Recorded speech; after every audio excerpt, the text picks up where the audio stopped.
Hello, everybody. Welcome back to another episode of web development. All right, let's see.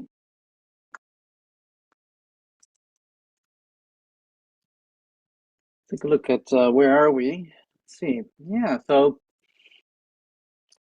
we had introduced last week the topic of being able to maintain state at the application level, right? That's up to this point, we had been working with mostly static content. Right? First, we introduced how to create static content using HTML and CSS, right? That was purely using declarative languages that we can create content that didn't change, right? We were able to interact with it. Right?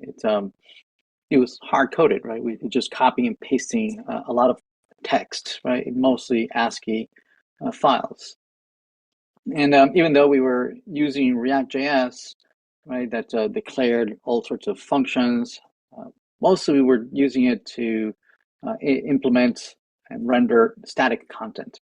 Other than maybe some simple CSS to hide and show content based on the size of the screen, and also be able to rearrange the columns or different div positions based on device screen.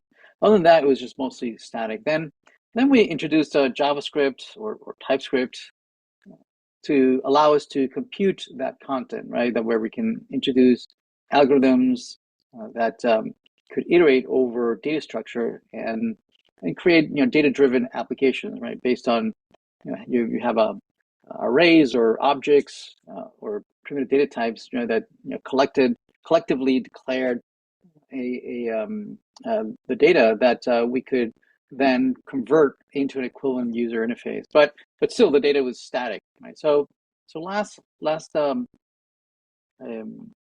module we discussed, how is that we could work with that data file, right, or that data in the application if it changes over time, right? What happens if the user starts interacting with it and and adding content, removing content as they typed or dragged and they move their mouse, right?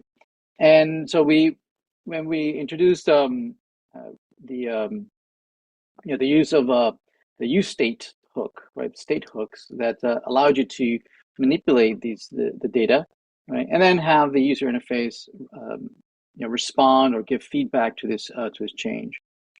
And that worked fine, right? Although we discussed some limitations, some challenges where this solution did not scale very well, right? And for if you wanted to maintain the state for an entire application, right? It worked fine for small components, maybe a few that might share data across their attributes, right? But it didn't scale very well. So we then introduced the Redux as a solution to be able to scale the state management across an entire application. And we had just introduced it. So today we're going to wrap that up.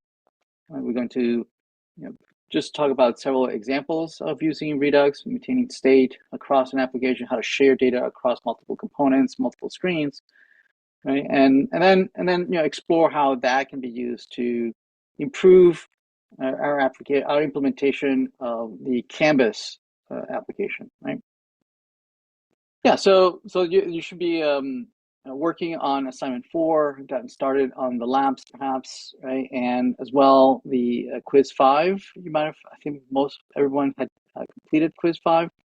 Also, the exam is going to be available or is already available. It will be available for about a week or so. So you should be able to get started on that whenever you at your earliest convenience. We'll have a discussion at the end of the lecture. If you have any questions on the content of the exam, we can go over some exercises, some from prior quizzes, and discuss the content. So the content of the exam will just be everything we covered till last week, right? So basically up until the use state, right? But no Redux But and mostly focusing on the JavaScript. Although obviously you'll need to know a little bit of the HTML and CSS, obviously, but most of the focus will be on JavaScript, data structures, the spreader, operators, right, destructors, and things like that. Okay. All right, so let's get started. Let's wrap up Redux and then apply that to the Canvas application, and then we can discuss the first exam. Okay. All right.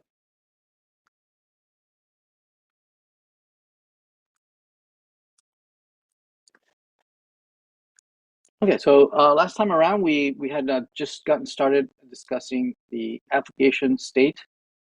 Right, that we had already discussed component state, right? That we were using the useState hook, right, to be able to maintain the state within a single component, and then maybe share that state with other components, passing them the state variables or and the functions, the state functions that would manipulate that. But for sharing across multiple screens, the application state is a better solution.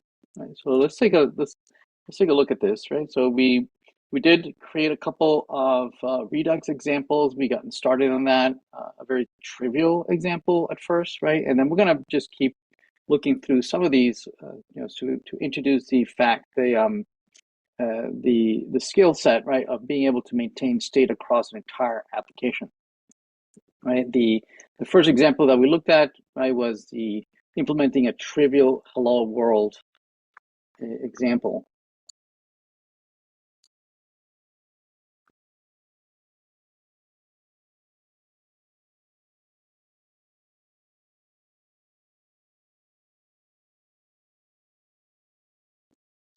So let's review the example for the hello world, right? And so the idea is that we're trying to solve two issues, right? One of the issues is that we want to implement this using some best practices. And one of the best practices is that we want to separate the concerns, right? Separation of concerns is a very common design pattern, right, that we want to apply in software engineering in general. And in the implementation that we saw earlier when we implemented the to-do, right? If you remember the to-do application that we worked on earlier, this one, the array of the that we were iterating over the array and implementing, being able to add elements and delete elements, right? This implementation had a state variable using the useState, and also it had functions that manipulated the state of that state variable, right? That typically these are CRUD operations that allow you to create content, delete content, update content, right? Read content, right? Filter it and whatnot. But here there was just two operations, right? Being able to add items to this array, right? And be able to delete items from the array. And that's fine, right? But the skill set, right, to implement this is a different set of skill sets than having to render the content. Okay, I think you would agree that displaying content, knowing about HTML and CSS, right, and iterating over data structures and how is that we embed event handlers and whatnot. This is a one type of set of skills different than the set of skills of maintaining the state. And right now they live in the same component. Okay, this component, right, has two responsibilities. The responsibility of maintaining the state, right, and manipulating the state. So that's one responsibility. And the other responsibility is that it is also responsible for rendering the content. Okay, and those are two different set of skill sets and two different set of responsibilities. So that's one thing that we want to fix, right? That we want to separate those skills. We want to separate those concerns, right? And maybe perhaps move this over to a different file that can be maintained separately, can be tested separately, right? Can be implemented separately, right? And somehow tie it back into the component and only leave the component responsible for rendering the content, okay? So that's something that we wish to do, right? So we want to go that way. It's a good practice. It's a good design pattern. So that's one thing that we want to achieve, right? And the other thing that we want to achieve is that in this implementation, right, where we implemented a child state component and a parent. So here we had a parent component, right, that had a state variable, the state variable over here, right? And oftentimes we need to share this state with other components, like this child state over here, right? And the way we do that is by passing, right, the state variables and the functions down to the child, right, through attributes. And it works fine, right? The child is able to receive a reference to the state variable, also receive a reference to the functions that manipulate the state, right? And then we can invoke the events, right, on our parent, because the parent is the one who has the state. The child doesn't have the state, right? It has a reference to it, right? But it is not responsible for maintaining the state, right? It is the parent who is maintaining the state. So this causes an architectural concern, right? That these two components, right, the parent component, right, and the child component are tightly coupled, right? They are dependent on each other, right? The child component is dependent on the parent passing the state. Okay.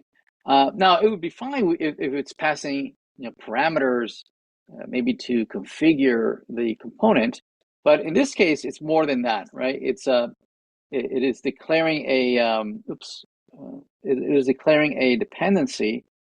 Oops, I went too far. Where to go? I lost it. Yeah.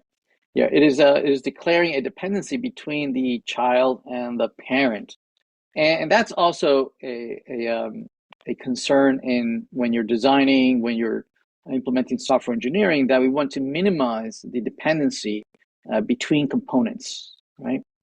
So yeah, so those are two main things that we want to achieve. One, reduce or even eliminate dependencies between components, and the other one is we want to separate the concerns of maintaining the state and then rendering the state. Okay, so to do that, we are going to use a library called Redux. Redux is going to allow us to achieve those two goals, right? Separation of concern and removing or minimizing dependency. Right. So we did this last lesson, so I'm not going to do it again. And so let's look at a trivial example. So this is it's so trivial that you would never do this, right? But I just want to introduce the mechanics of it, right? So let's review this a little bit. Let's first talk about dealing with the separation of concern, right? So how do we fix that? So basically here we have a hello component, right? Hello Redux component that is just basically rendering a constant that says hello, a message says hello world, and we are rendering right there. Okay. Now, obviously, ideally, this in this example, this would be a state variable, right? That we can maybe manipulate. Maybe we have like an input field where you can change the state and whatnot, right? We don't, but let's keep it simpler than that, right? Even simpler. Here's the data, and here's what's rendered. Okay, and we want to be able to separate the fact that the data lives here and is rendered here. We want to separate those two things. What we want to do is move out this data, and it lives elsewhere, right? And it can be maintained separately, and I can have all sorts of CRUD operations that manipulate the data and whatnot. But let's not even go there, right? Just data, right? And so let's separate this and put it elsewhere.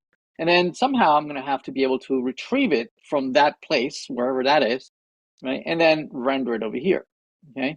So let's do that. So the way we're going to do that is that we're going to move this data from here we're going to put it in a separate file called hello reducer.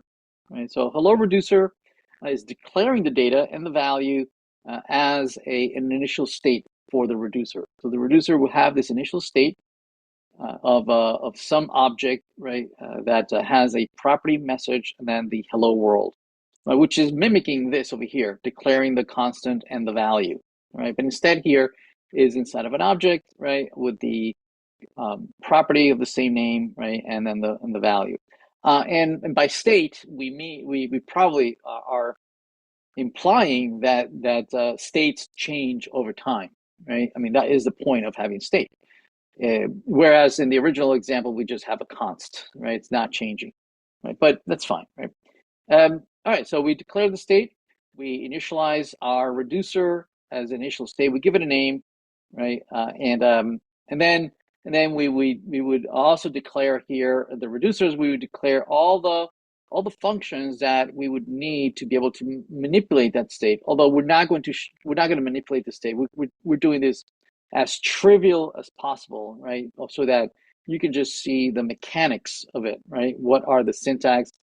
And notice this is a little bit of an overkill. I mean, if you have something as trivial as a simple string, you would absolutely not do this, right? There's I'm using a sledgehammer, right, to drive in a small nail, okay? So there's way too much, code for doing something as trivial as maintaining a single string, right? This, in a real implementation, you would use this technique, right, for a large application, right, that has a lot of data that is, maintaining maybe products, right, maintaining orders, maintaining feedback from users, all sorts of users with different roles, right?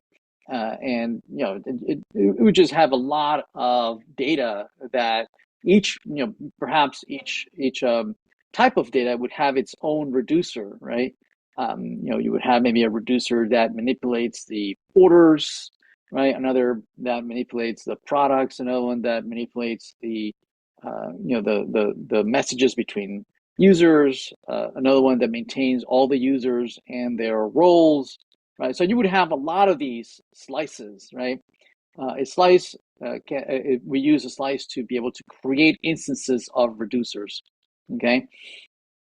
And so each one would have its own state, right? And then once you have all these slices, right, or all these reducers, you collect them all into a single store. So store, right, it's like a database, right? It's like a software side database that collects all the data that each one of the reducers is generating, right? In our case, we have a trivial example of a hello reducer that has a single property that is just a string, right?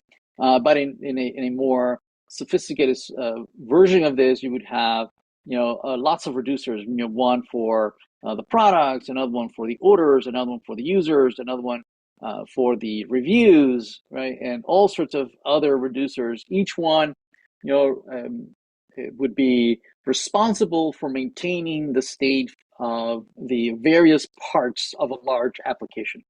Make sense? Right? So you would have a comma, each one of these. You would import all the reducers here, and they would be all combined into a single master reducer. Okay, one big reducer, and they're all dumping, right, all their data into a single store. Right. So the store is kind of like the database, right? It's a storage, right? It's a storage that is collecting all the data. Make sense? Right. So yeah, and we'll come back and we'll create several of these reducers. We'll come back and add them, right, to this single reducer. We'll say comma, and we'll add a whole bunch of these here, right, just to show you. So this gets declared once, right, and then you append each reducer as you create new data slicers. Okay.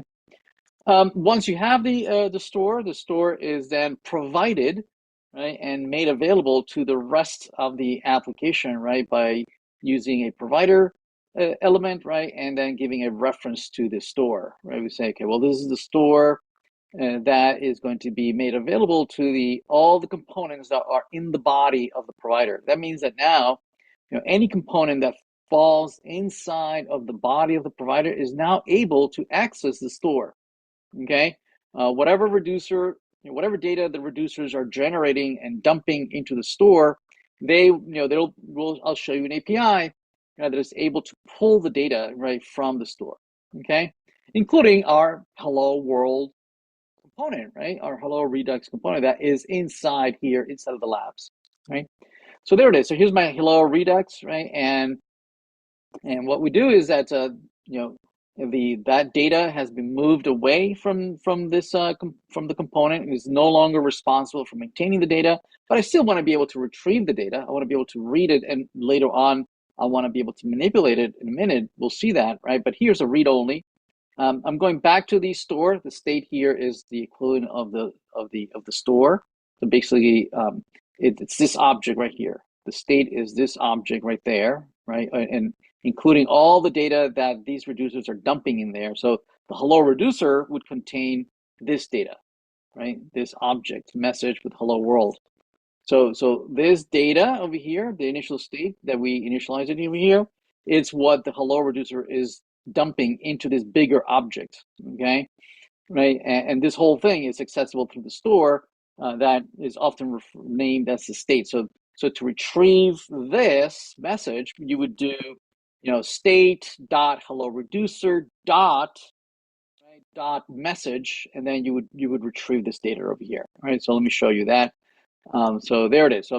We use the API use selector, which gives you a function, right, that passes you the collection of all the data in the store, all that, right? And then you can use state dot hello reducer. So state dot hello reducer gives you that content over here, this object, right? And then we can do the destruct. We can destruct message object destruction to retrieve the message, and that's exactly what we're doing here. We're destructing the object, and then we're retrieving the message that comes from the object that comes back from the selector, right? So there it is. So we have message back from the reducer that we stored in there. Okay, all right. Okay, so we're going to have a lot of opportunities to practice this. We're going to show you several incrementally more sophisticated, more complex versions of this, so that we can have a chance to practice it, right? And also learn how to not only read the data from the reducers, but also let the reducers know that we want to modify the message, or we want to modify whatever state variable is living in the storage. Okay. So let's look at a little more complex example of using reducers, right? And not only to read data from the reducers, but also being able to modify it, right? So let's implement a simple example of a counter, right? So in a counter, right, we have a simple state, right, that we are maintaining a count, right, 0, 1, 2, and so forth, right? And we implemented this earlier, right, using a use state, right? The use state declared a state variable called count, right? Using the use state, initializes some value, and then we also got back the mutator, right? That allowed us to manipulate the count, right? To increment and decrement it.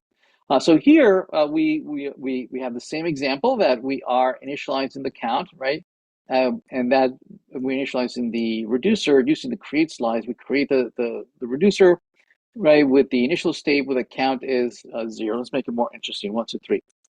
Right? And then in the reducers, we're going to also implement functions or state functions that are going to be able to manipulate, right, the value of the state variable. In our case, right, we want to be able to either increment this to the count or decrement it. So we'll come back to this in a minute, right? First, let's implement the fact that we want to be able to retrieve the count, right? So let's create a counter Redux. Okay, let me open this. It says open here.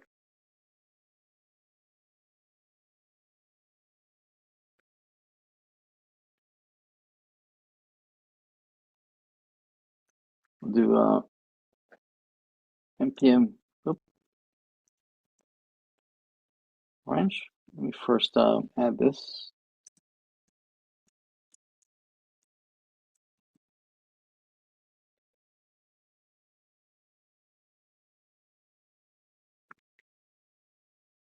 let's change to the branch.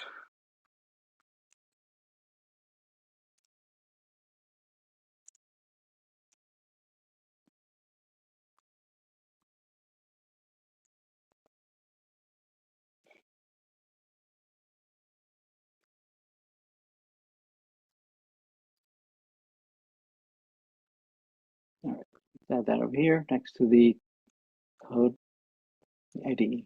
Okay. Lab 4. Okay. All right, so let's create a component under lab 4, right? There we go, for counter. And actually, let's move this into the Redux examples. There we go. And let's copy this. Right now, let's not have any reducers. I just want to discuss the fact that we want to be able to retrieve the data of the count. Okay, so we have just a numeric state variable, right, that has the value 1, 2, 3, count 1, 2, 3, right, and we are initializing the state. We want to be able to pull that data, right, and display it in a counter. Okay, so let's just focus on that. So now that we have the reducer created here, we're going to add it to the store. So we'll say we'll bring in the store, right, and we're gonna import the reducer we just created. So the counter reducer, there we go, right, that lives on the counter reducer. Excellent. And then in here we're going to add it. We say counter reducer. Perfect. Okay. Now that we have that, right, let's create a component, right, that can read that data. So let's create a component, right, the counter reducer. So under index.tsx, so in here we'll do counter reducer index, and let's grab. There we go. So we have here, right, we're using the use selector, and the state is going to be what? This state is the data, this object right there. Okay, and then I can use dot notation to say state dot counter reducer. So I'm going to go in here, counter reducer, and counter reducer. So this one is returning what? Is returning the state. It's returning this right here. You know. So this this selector right over here is returning an object, right, that contains this. This is the object. So we can destruct it, right, to extract the attribute count. Okay. And then what we're doing here is just displaying the count down here. Okay. Okay. So let's bring this into the lab 4. So lab 4 index in the Redux examples, and let's display the counter Redux. And there it is. See, 1, 2, 3. Perfect. So this 1, 2, 3 is coming from, you know, us being able to go to the counter reducer and retrieve that value 1, 2, 3. So if I change this value, just say 2, 3, 4, and I save it, notice that it changes right there. See that? Okay. All right. So yeah. So this is not much different than our first, you know, hello world example. You know, being able to read the data right from the reducer and just display it. Right. But what if I want to modify it? So to modify it, we're going to implement a couple functions here that can change that value. All right, so we're going to implement 2 functions. So increment, right, and decrement, like that, right? And now, so these 2 functions we're going to be able to call from our counter Redux. So we can import those functions. Well, first of all, we need to export them. We need to export them like that. So it says, you know, counter slice.actions, and then we destruct them, and then we are exporting them outside of this file, right? So in here we can then import them. The increment and decrement, from the counter reducer, from this file that lives in the same directory. So this is being exported, right? And we are destructing the import, right, of the count. So we are importing this file, right? It's not the default. It's not the default. So that's why over here we need to destruct it. And then I want to be able to invoke them from when we click on the buttons increment and decrement. All right, we'll do, and we'll show you that in a minute. Right? How do we do that?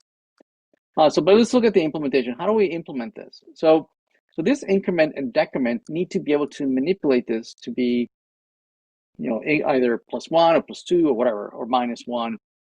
So what we want to do is reference this value, right, and update it. So the way we do that is by receiving here as an argument to these functions. When these functions are invoked, what they do is that they behave like events in a state machine, right? Like a finite state machine where it needs to be able to compute what the next state of the state machine is.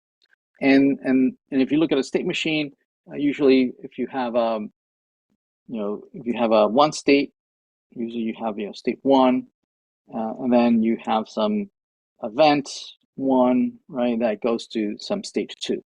Okay, so what increment needs to do is that, right, it goes from the whatever state we have that has the count, right, that's the state, and then we have the event increment, then the state would become whatever the count is +1, and decrement would be, the state would be the count -1, whatever the state is. So it needs to be able to take a look at the state, and in the state is state is the collection of all the variables.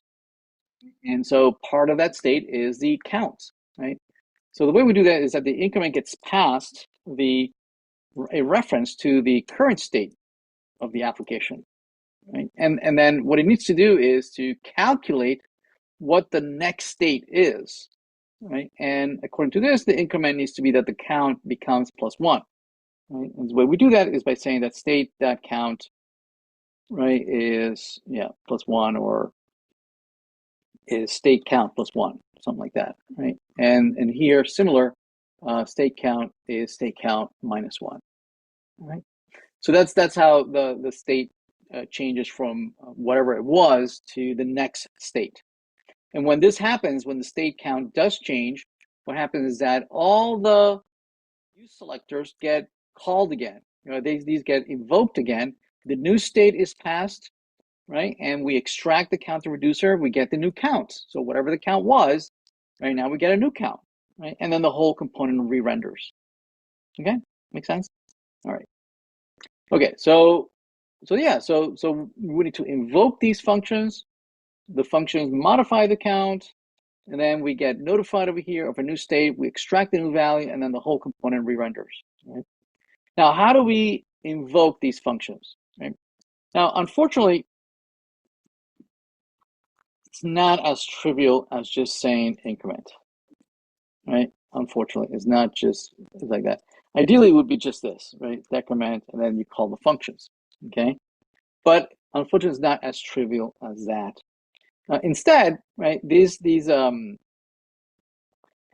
to be wrapped, right, inside another function call that generates this event, right? It needs to generate an event that causes the transition, right? And typically in this notation, when event handlers are receiving events, we say that the user interface is dispatching the events to some centralized controller, that then the controller, consumes these events, and it causes the state of the model, right, of a user of an application to change, right? Okay, so this dispatching mechanism, right, is part of the React Redux API, right? So to do that, we're going to grab a use dispatch to create a dispatcher. We're going to implement a dispatcher. There it is, use dispatch. And this is what we're going to use to be able to send over these events. And it's simple as just wrapping this inside of a dispatch, okay, like that. Now, other than that, it behaves as you would expect, dispatch. There we go, like that. Okay? Okay, so this is going to invoke the increment and decrement, right, which actually manipulates the state, increments, decrements, and when it increments and decrements, we get a new count, and the whole thing re-renders. Let's try it out. So increment, notice that indeed, right, is changing the value, right, and decrement changes us down. Okay, that makes sense. All right.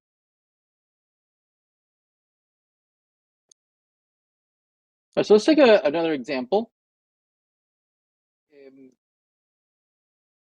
So oftentimes you want to be able to use both the local state and the global state, right?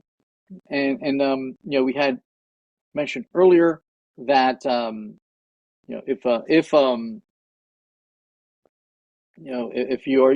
you're working with some small piece of data that only makes sense to maintain in a particular component, then it might not be worth it, right, to add it to the global state, the application state, and right, and so it would be totally fine to use useState, right, as opposed to using a reducer, right? So there's things that are so trivial that don't require, right, are not worth the effort of using a reducer, right, because you're using it at such a local state, right, a local component, or maybe just a few components that are totally fine just sharing the data amongst themselves, right?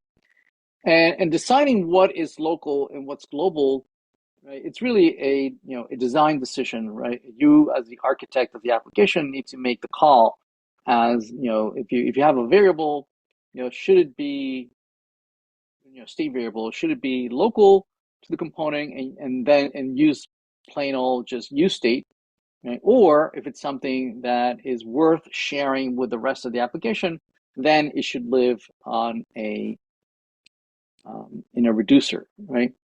So here's an example that doesn't answer that question on whether one should be one or the other, but I want to show you the mechanics of it, right? I want to show you an example that uses both, right, local, right, component state, right, combines it with an application state.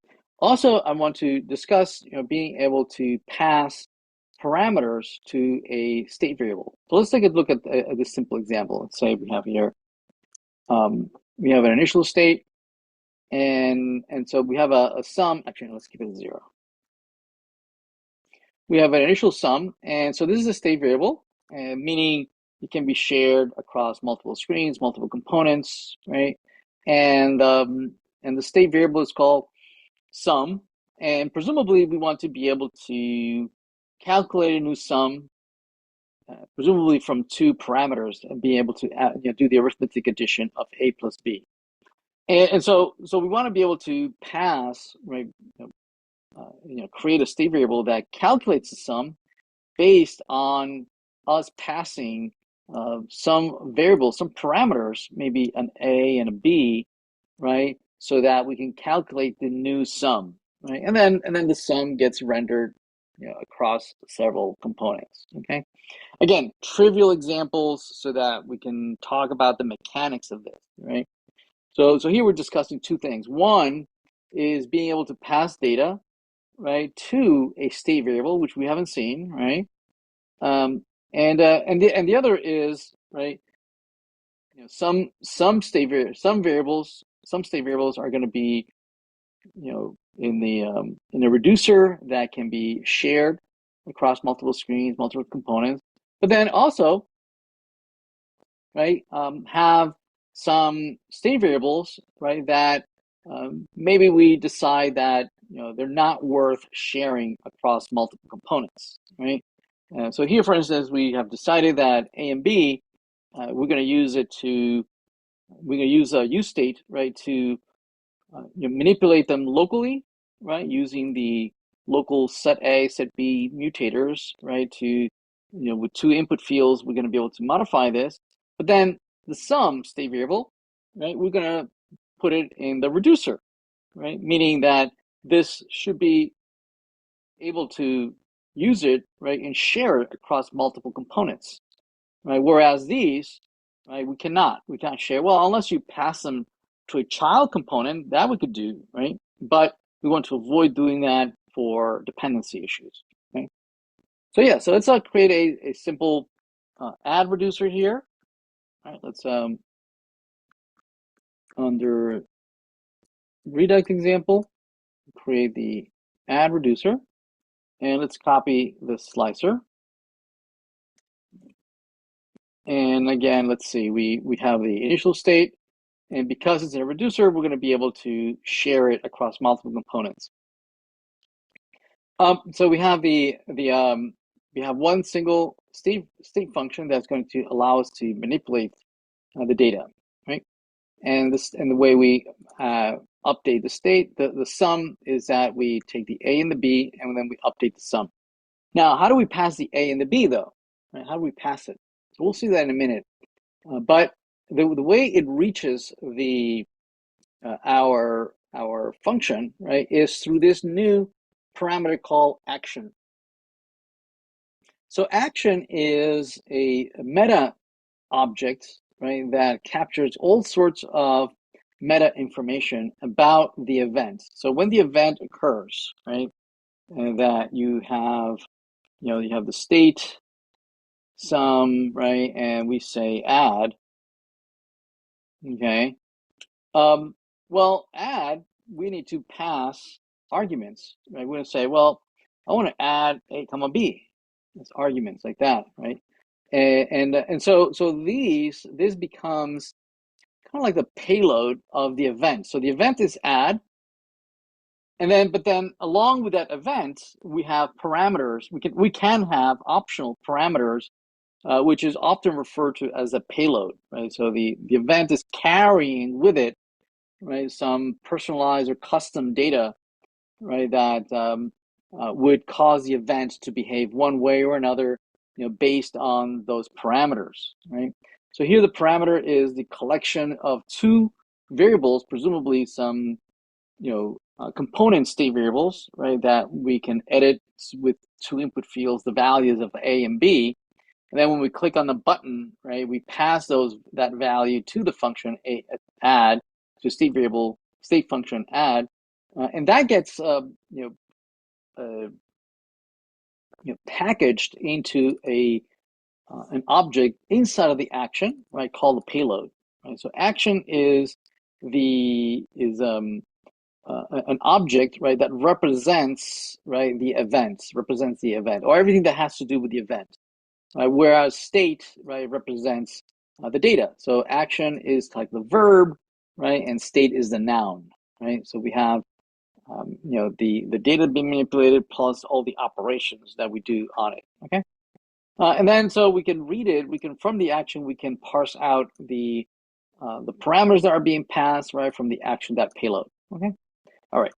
So let's see. So yeah, we have that. We're going to add that reducer that we just created to the store. Here we have the store, and we'll call it the add reducer. So add reducer, there we go, and we're going to just add it to the store. So add reducer, perfect.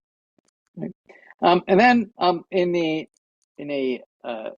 index, right, we're going to create a component that we can create a couple of input fields that we can type in the values of A and B. Right. So let's copy that. So let's see, we have two state variables where we can manipulate A and B. We'll create a couple of input fields that allow us to edit that. And then the sum is going to be picked out from the reducer, right? The global state variable, right? And then we're going to use dispatch to be able to invoke, right? We're going to be able to invoke the add function over here. This function, the way we do that is by a dispatcher, right? Okay, so we'll need the user interface. We'll grab that, which declares a couple of input fields, right? So here's the input field for modifying A using just the regular mutator set A. And we have input for manipulating B just with the mutator set B. Okay, and as we modify A and B, right? Those will change on the screen, and then we'll have a button that will invoke the add, which will combine the values of A and B, put it in the payload, put in the action in the payload um, so that we can read it in the reducer, and it's going to dispatch that event, right? That has the event add, right, and then the payload of A and B, right? Okay, excellent. So let's add this to the Redux examples. The add Redux, I believe, yeah, like that. There it is. So we click on add reducer, add Redux, right? It adds 12 plus 23 is 35, right? Right, and then we can change this to be 1, 3, 3, add, and then it sends it to the reducer, and it calculates the new sum, and we see that right there. Okay. I did want to point out, right, that this add Redux, right, the data that we're updating here, the sum, right, by clicking on add Redux, again, it's available everywhere, right, in the inside of the labs, because remember the labs, right, over here is where we provided the store. So that sum is actually available everywhere. So if I go to, say, lab 1, right, lab 1, and I paste the same use selector, right, that reads that value,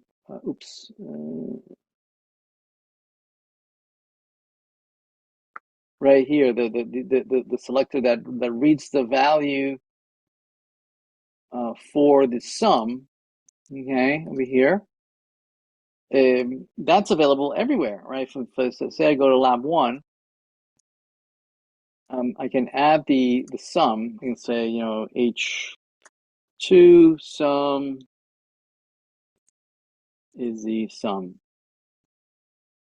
So notice it's 44, even though I'm modifying this value in lab 4, right? I can change this to 55, add, becomes 78. If I go to lab 1, notice that I still have the 78. So this data now is available across multiple screens, right? Everywhere. I can just pull the data from the store, right? And following the naming conventions, following the namespaces, right? Using my dot notation, I can go into each slice, into each reducer, and pick out the information that I want. I also can get the counter too, right? So I can also do the count, right, from the counter reducer, right? Right, and I can display here the count. There it is, 2, 3, 4. See that? Even though I am modifying it elsewhere over here, so I can increment. Notice it becomes 2, 2, 4, 5. I go to lab 1, and we have my 2, 4, 5. See that? No need to send over any messages, weird communication, or anything like that. Right? It's globally available. And I can pull down exactly the pieces I want, right, and render it across the entire application, right, without having any dependencies. Notice that this data is available at any place that I want to render it, right, without having to create any passing anything through the attributes. Right? So we have effectively decoupled, right? The data is being maintained separately in a separate file, right, where it has events, it has the data, it has the manipulation, and also remove any dependencies between the components. I'm free to move the components around without worrying that all the attributes that I'm passing, right, to the between parents and children, that I would need to recreate that dependency no more, right? Because I can use the use selector to pull the information that I want from any place that is generating that data. Make sense?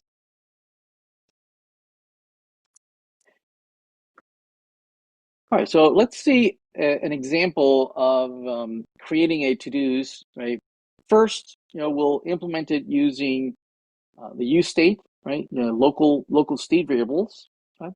And then we're going to modify, we're going to refactor it so that it uses the Redux, right? And so I just want you to contrast, right, how you would implement it one way or another, right? And we can see a few things that improve as we go from one to another. Again, just introducing slightly more complex examples, right, that are a little bit more meaningful, that might make more sense that you do use a reducer, right? All the examples that we've seen so far are too trivial, right, to even consider Redux, right? Only if you're talking about something pretty substantial, then Redux makes sense. Yeah, so let's create a to-do. So first, we'll create a component called to-do list, which is going to maintain a couple of state variables, right? One is going to contain an array of to-dos, and the array is a whole bunch of objects, right, of a couple of to-dos, one to learn how to React, and the other one to learn about Node, right? And then we'll have a separate state variable that's going to allow us to create new to-dos, right? So this will be useful for an input field, right, that we can edit, right? So this is to keep track of that title of the to-do. This will allow us to create new to-dos and also edit existing to-dos, right? So let's do that. So let's create a component called to-do list. And under a directory of to-dos, so we'll be in lab4, and we'll do this under Redux examples. So in here, new file, to-dos, to-do list. And let's create the state variables. Okay. Again, two state variables, one for the array of to-dos, which are objects, right? And then one for manipulating an individual to-do. Okay. Then we'll have all our state functions that are going to allow us to implement various CRUD operations. One is add to-do is going to allow us to create new to-dos. The other one, delete to-dos, update to-dos, and whatnot, right? We'll see them in a minute. And then we're going to render all these to-dos. Right? We're going to iterate. First, we're going to display a little form that is going to allow us to create new to-dos, and then buttons that will allow us to add the to-do or update to-do, existing to-do. And finally, render the to-dos. Right? So here, render the to-dos. Okay, let me append it here to the labs so that we can see how it works. Lab4 here, so it's a to-do list in the Redux example. So this is the to-do list right there. Okay, so let's go to Lab4. And here's my little to-do list. I can create, learn Mongo. There it is, see that? Learn Redux. There we go, okay. I can also delete, right? I can also select so that I can edit it. So we'll say MongoDB. I'm going to say update, right? And it updates that one to do. Okay. So all the basic CRUD operations. So let's review the implementation. Right. So yeah, so we have two state variables. One, right, is used for maintaining this array, right? It's an array of objects. It's initialized to have these two objects, right, with that unique identifiers and title. Okay. The other one is to be able to manipulate, right, and create new to-dos. So this state variable is for maintaining this string over here. So learn, express. And so that is being maintained like that. So say add, it adds it. All right, so let's see the add. When I click on add, what happens here? So what add does, right? It's being invoked from where, right? It's being invoked from add to do when I click on this button, right? We call add to do and we pass to do. So what's to do? To do is the state variable, this state variable, this over here that's maintaining this input field, which has a initializes it with the ID of -1, and that defaults the title, or I can just type whatever I want, right? It's maintained here. So it's this object, right? So I pass the to do, And what I do is that I create a new array of the to-dos, and which is going to be a copy of the old to-dos. So it's copying over, right, the old to-dos. But then at the end, in this new array is going to, the first items are going to be the copy of the old to-dos. But at the end, right, it's going to have a brand new object that is going to first, initialize it with the to-do object that we're passing here as an argument, which is it contains the title, it contains the bogus ID, right? But I am overriding the ID to be some timestamp, right? So this now includes this new array includes the old to-dos plus a new to-do that represents whatever I just was typing in there. And then I call the set to-dos, right, to update the array of the to-dos, and then this causes the re-rendering, iterating of the map, right, and then displaying the line items. Okay. Plus, I clear out the to-do here, right? So I want to clear out the title, right, and just initialize the ID to some bogus value, right, that I know is not valid. That's why here I am overriding it later when I do create it, right? So anyway, so that's adding. What about delete? So delete, what it does is that each one of these, right? When each one of these delete buttons, right, as I'm iterating over to-dos, right? Notice that each to-do is rendering the title of the to-do, but then preceded with two buttons, right? The delete button and the edit button. So the delete button, what it does is that it notice that it needs to remember what is the ID of the to-do that it needs to delete, right? And that's courtesy of the closure. So the closure syntax, right? If you remember, right, it has the feature of being able to keep a snapshot of what was the state of the application at the time that this function was declared. Right? So as you're iterating, you need to remember that the first to do had ID 1, and the next to do had ID 2, and so on and so forth. So each closure remembers what the to do was at the particular iteration. Okay, so that when I call this delete, it knows that is ID 1 or 2 or 3, right? Depending which delete button I call, right? Passing the correct ID. So delete function basically takes the ID, right? And what it does is that it grabs the state variable, the current to-dos array, right? It filters it, looking for the to-do whose ID is not the ID that I'm trying to remove. So basically this is saying, keep all the to-dos except the one whose ID is the ID of the one that I want to remove, of where you clicked on the delete button, right? And then once I have the new array, I set it, right? And then it causes the whole array to re-render. Make sense? Okay.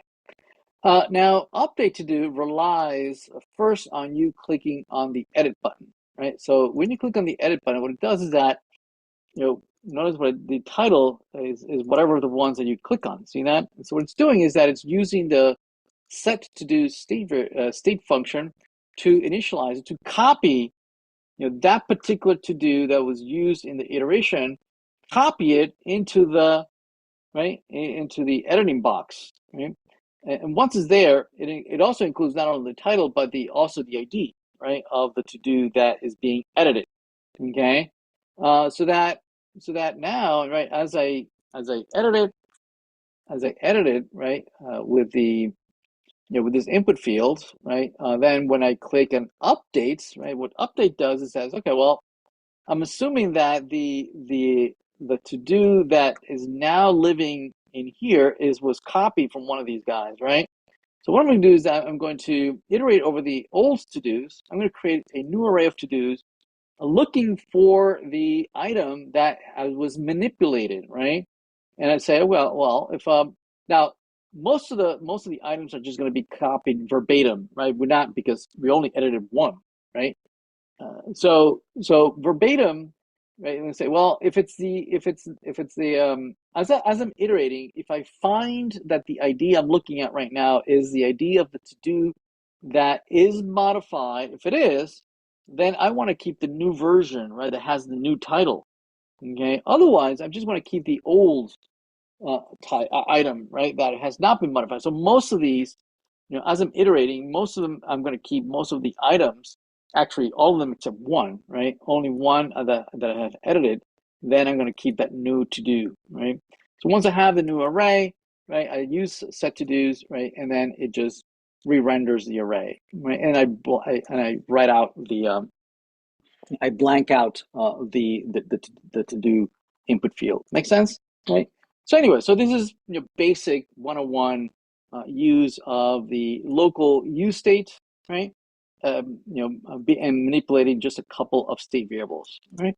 And you have all the setters and getters, right? All the manipulation. So again, this is breaking the division of concern um, practice, right? It's not right. We have a component that is starting to get fairly complex, right? It has a rendering, right, and it also has a lot of state variable manipulation. So this is begging to not implement it this way, okay? But before we do that, right, we have other issues, right? So for instance, this line item over here, right, as I'm iterating, right now it's fairly simple, right? We just got a couple buttons, we have a title, but this could become fairly complex very quickly, right? And we could maybe add here a couple of checkboxes, right? A couple of drop downs, right? Maybe a couple of date pickers, right? And so this quickly could become not 5 lines, but it could be 50 lines. Yes. Also here, this form over here that is we have it over there. Right now it's trivial. We have 2 buttons and an input field, but again, this too could become fairly complex with adding a few check boxes, rated buttons, some drop downs, some date pickers, blah blah blah. So instead of being like 7 lines, it could become 70 lines, right? So again, this is begging to be re-implemented, right? So more modular, right? Using just plain old React.js, right? Functionality of creating components, right? So let's do that.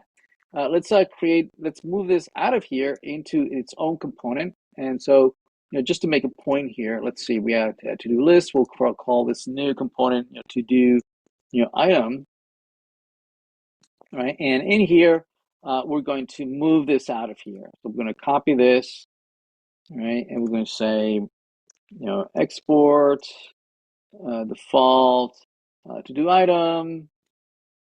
We don't know yet what we're passing here. And we're going to do return, right? This content that we just had in there. Perfect. Okay. All right. So anyway, but moving, right? Moving this from here to here, right? We've broken the dependency because this one was depending on these functions being declared and implemented in this parent component, right? But no longer do I have that. So that means that I have to recreate that component, that dependency, and we do that by passing them as parameters, right? So there they are. So we have the to do, which is a ID and a string, I believe. We have a delete to do is a function, and set to do is also an object and a void. Perfect. Okay, there we have it. Right. So we have recreated the dependency, although none of this is being used. Right. We haven't used this at all. Right. So let's use this to do item now. We can go back here and replace this with our brand new to do item. Okay. Which needs those dependencies. We need the to do, a reference to the to do, a reference to the delete to do, and a reference to the set to do. There we have, right? So there we have. So we were able to, move out, right, something that has the potential of becoming fairly complex, right? Instead of 5 lines, it could be 50 lines, and they can all be now encapsulated in this component. So this is just good practice, right? Of moving stuff out, right, and into other components. Very good. So let's do the same thing for this over here, right? So let's implement maybe one called to do form. So this is to do form.tsx, right? And so what we're going to do is that we're going to cut this out, right? And we're going to move it over here. We're going to say export defaults to do form, right? And we're going to do a return, and we're going to put that in there. There we go. Okay, so again, same issue, right? We've broken the dependency, but we can recreate that by adding a few parameters. We have to do, add to do, and update to do, and set to do, right? And then we can declare the data types here. So to do is a string and a title, right? We have add to do, yeah, perfect, update, and set to do. Okay. And what else? Close that up. And to do form, what are we forgetting here? Let's see. To do form, blah, blah, blah. Prettier, what am I missing? To do form, relax, return type, yada, yada, yada, implicitly any. And did I forget something? To do list, to do item, to do form. Let me just copy this. There we go. Okay. So yeah, so we have the to-dos, the set to-dos and whatnot, right? And the two buttons that I moved over, right? So now I should be able to go back, right, and just use this in place of the item that we just cut out of there, right? So we're going to bring in the to-do form, right, and recreate the dependency. There we go, and hopefully this will work, right? Let's see, we can add. There we go, see that? And we can delete, right? We can edit, right? Update. So it works just the same. So this is just a good practice, right, of breaking out complexity into separate components. Also, notice that this illustrates the fact that this component, right, the data that is receiving is straight from its parent, right? The parent is the one who is maintaining the state, right, and it has to share the state, right, with the to-do item and the to-do form, right? Now, some of this it makes sense that we share, right? So, for instance, the to-do makes sense that we share it. This is not part of the state, right? It's just a parameter that is being calculated as we iterate over the state, but it's not the state itself, right? Now, these over here, the delete and the set to do, that's more iffy, right? Because again, this is a dependency between the state variables and the state functions that manipulate the state, right? That this, we would want to do away with this, right? Okay, we want to reduce the dependency. Same thing here. Now, this is all dependency, right? State variable, not so. This is a temporary variable, right? That is here. So this could be, I don't know, QWE, right? It doesn't matter. Okay, so this is not the state variable, right? It's a local variable constant, right? As we iterate over the state variable. So this is doesn't need to be, replaced, right? Which it's fine to pass in an argument, right, for a value that you're iterating over, but this dependency over here is what we want to eliminate or reduce. So how do we do this? So we need to move the state out of here, right? We basically need to move this whole thing out of here, right, and put it in a reducer. So let's do that. So let's create a reducer that is going to maintain those two state variables, right, in a new file, to-dos reducer, right? So let's do that in here, right? We'll get to-dos reducer. And copy that in there. So these two over here, right, is representing these two state variables right there, right, that we want to get rid of, right? So we moved it over to this reducer. And then we have, we need to initialize it, obviously, and we're going to start moving all those functions, all those state functions, right, add to do, delete to do, blah, blah, blah, right? All that is going to live now in here, right? So we're going to have the slice with the initial state, right? And we are going to move add to do, delete to do, update to do, all of them are going to live here, right? So let's move it over there, like that. Okay. Now the implementation is slightly different, right? Because the syntax is different, right? The data here lives in state.todos, right? Whereas in the original, right, we had access to the actual state variables directly, right? So we copied ... todos, right? And also we have access to the to-do state right there, state variable. Whereas over here, those all live inside of the state. Okay? Also, the to-dos here, is an argument, right, that is being passed to the function at to do. See that? So this could have been called anything else, right? EWQ or whatever, right? It doesn't. The name doesn't have to match this to do, right? It might be, it might be confusing that we're using the same name to do over here, right? But it's a parameter that we're passing as an argument. So to pass parameters, right, in the syntax of the reducer, that's through the action. So action.payload, right, is represents my arguments to the parameter, to the at-to-do function, right? And then we're overriding the ID, just like we're doing here, right? And then we're just setting the new to-dos and setting the to-do, right? Like we have over here, right? So similarly, the delete to-do, same thing, right? We're filtering from the state variable to-dos, filtering and grabbing the new to-dos, and then just updating the to-do state variable. Same thing for update, right? We are iterating over all the to-dos, looking for the one that we want to update that is being passed as an argument from the payload. When we find it, we want to keep the new one, right, and skip over the old one. Otherwise, we just want to keep all the old ones. Okay, all right. So we are basically just replacing all this implementation with the reducer, right? Now, once we have the reducer, we can add that to the store. So this will be the to-dos reducer. So import and to-dos reducer, there it is, right? And we can copy that over here, right? And once we have that in the store, right, we should be able to now go back, right? Go back to the to-do form and the to-do item and replace all these guys, right? So let's do that. So in the back in the to-do form, right? All these functions, add to do, update to do, set to do, all those live in the reducer. So we should be able to pick those out. Also, this data, instead of picking it out as arguments being passed from the parent, right?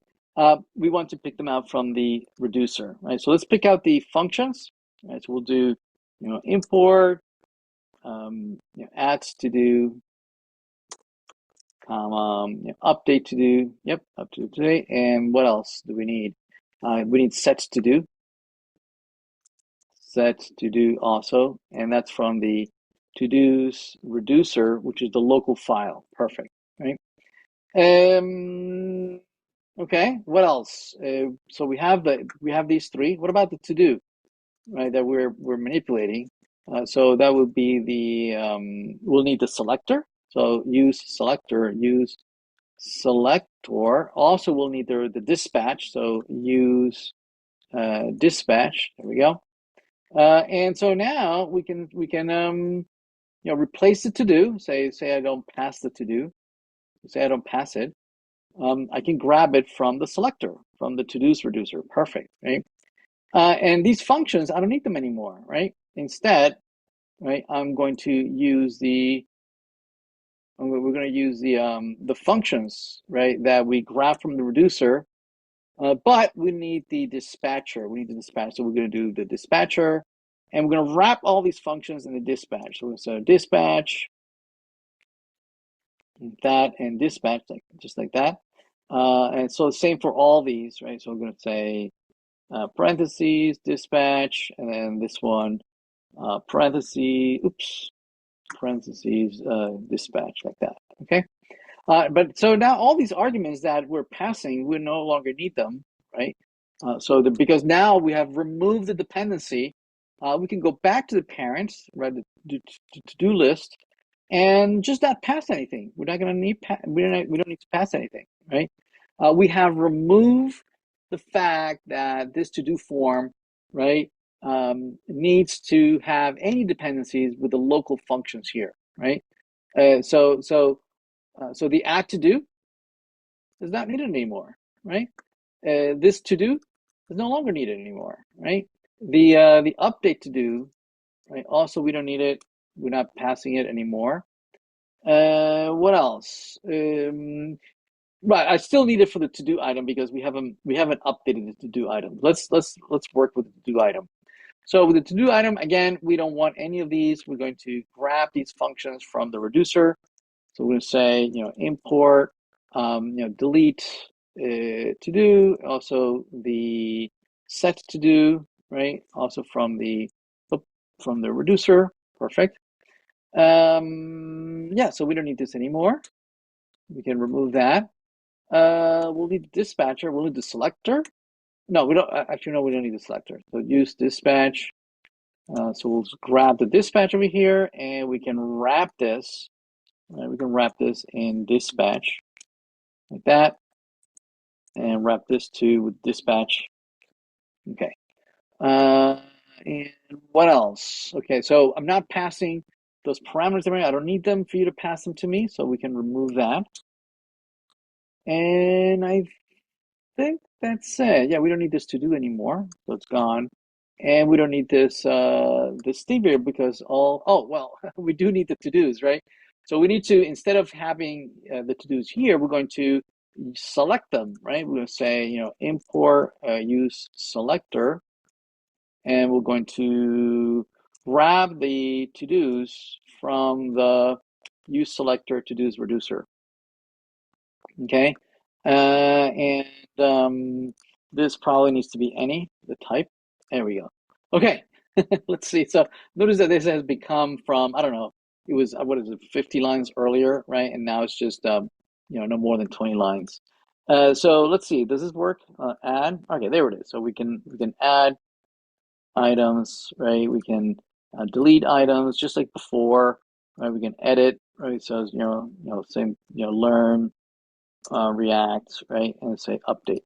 Right, so it works exactly the same way, but notice that we have removed the dependencies altogether. So, so for instance, this to-do form could absolutely exist elsewhere. Notice we have 3 here, right? We have the 3 over here, but we can move them, say, to lab 2 or something, right? So let's go to lab 2, and we have in the index here, right? And we can say, to do form, right? And so if I go to lab 2, and here's my form, see that? And I can say, learn to use Redux. And I can say add, right? So if I go back to lab 4, notice that I have learned to use Redux. See that? So this allows me to move my components, right, in different places and talk to other components in different screens, right? And the data now is available, right? Because I have no dependency, right? It used to be that in the to-do list, the to-do form had dependencies because I was passing the to-dos to it. All the functions were being passed to it, right? So this forced me, right, to use the to-do form only here, right? I wasn't free to just move this anywhere I want, right? Because I had the dependency with my parent, okay?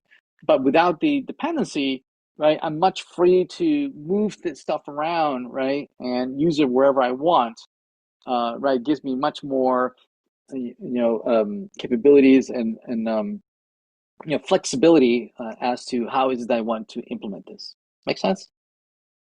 All right, excellent. All right, let's take a short break, right? And when we come back, we're going to learn how to use all these great features, right, to re-implement, right, refactor some aspects of the Canvas application. All right, don't go anywhere. Be right back.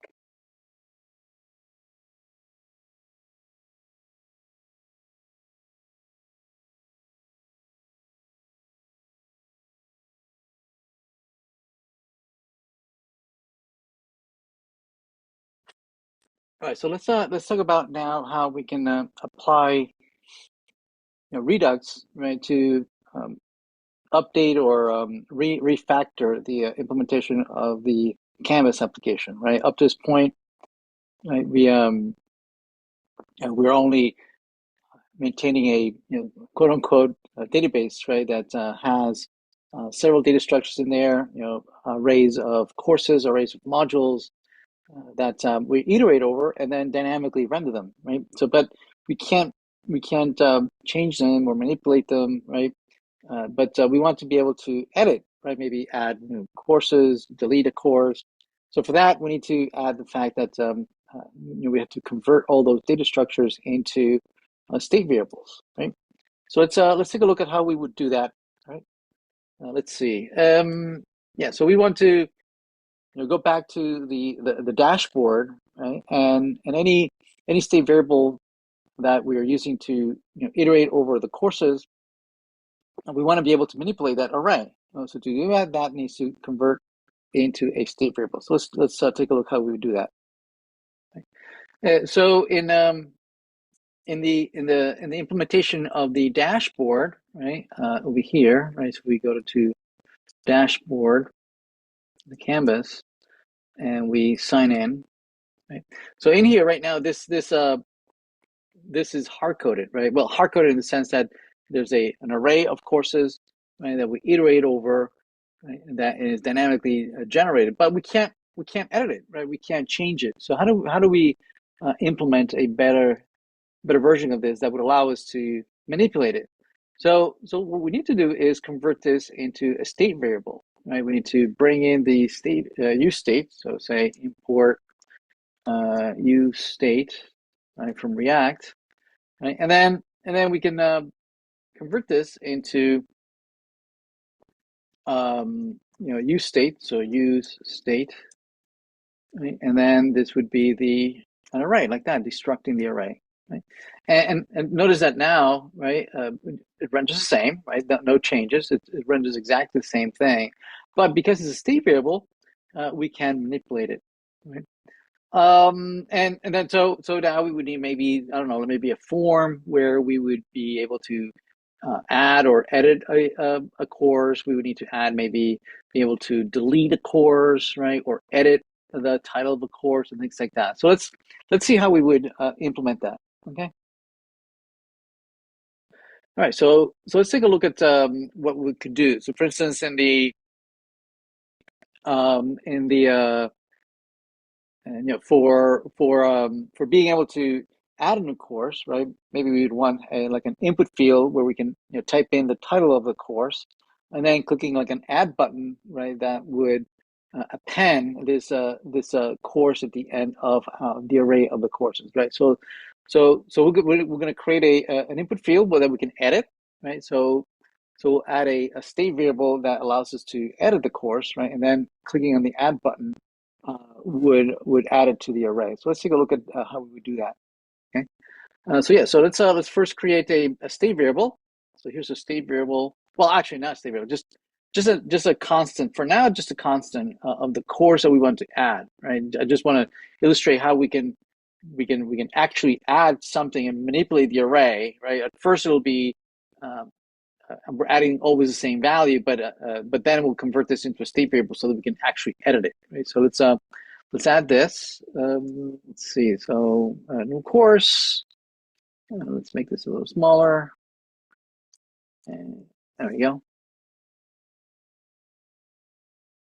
Okay, like that. Do it like that. And then let's add a state function that is going to, what it's going to do is that it's going to oh yeah, we need the mutator here, set courses, like that.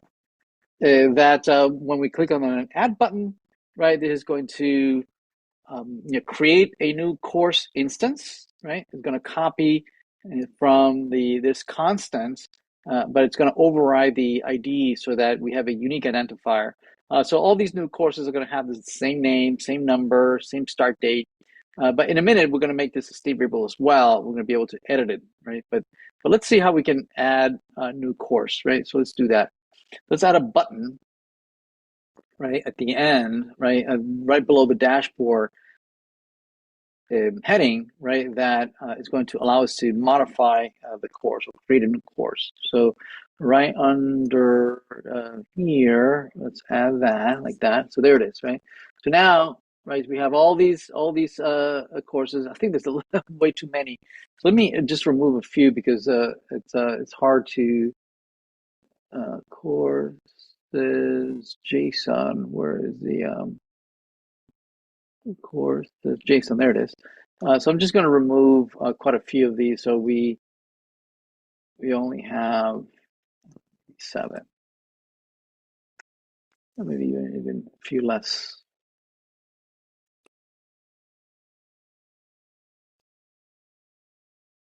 Let me just have maybe 3. And let's refresh here. We have only 3. Perfect. Okay. Make it a little bigger. Right. So now if I add, notice that it appends it at the end. See that? If I add it again, there it is, right? So every time I click on add, it adds the same course, right? Because again, we can't edit the course, right? It's adding some static course. The only thing that it's changing is the ID is different.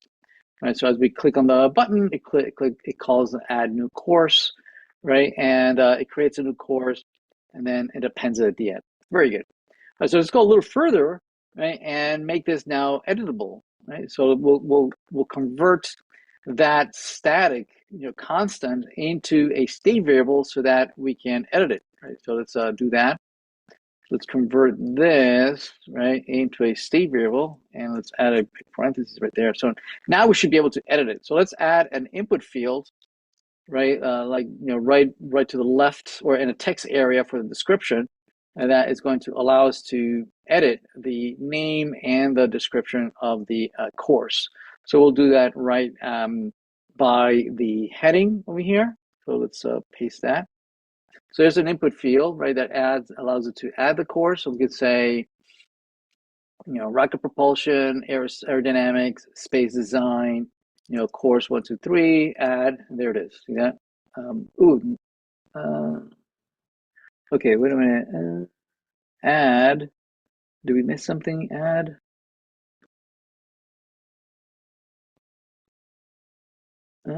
Oh, right. The input fields. Let's add a on change. Right. Yeah, we only added the input fields, but we never added the event handlers to be able to actually modify them.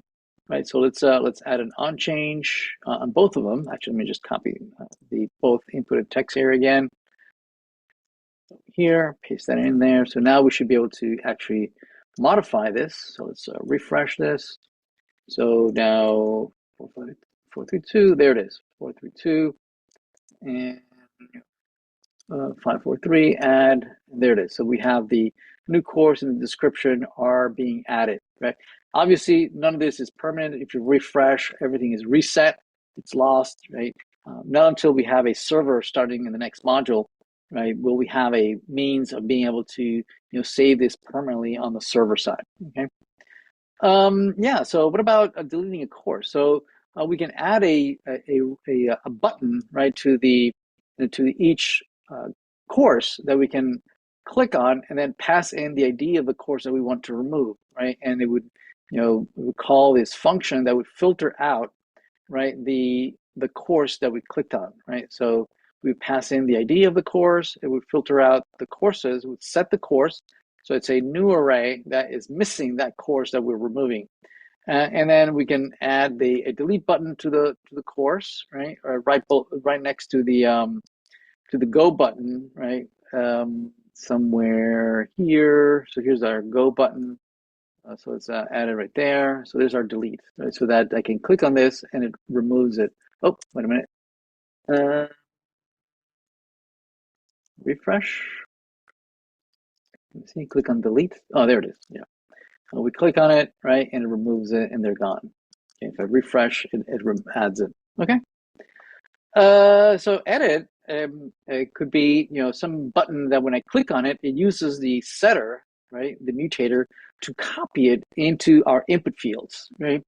So we would see these the name and the title and the description copied into the input field so that we can edit it, right. So let's add this to another button, the edit wherever you want, and when we click it, right, it copies. When I click on it, it should, maybe not. Let's see, what are we missing? We are calling set course. On click, edit, set course, prevent, yeah. So we have this set course over here. Set course. Did I put it in the wrong place? Let's see.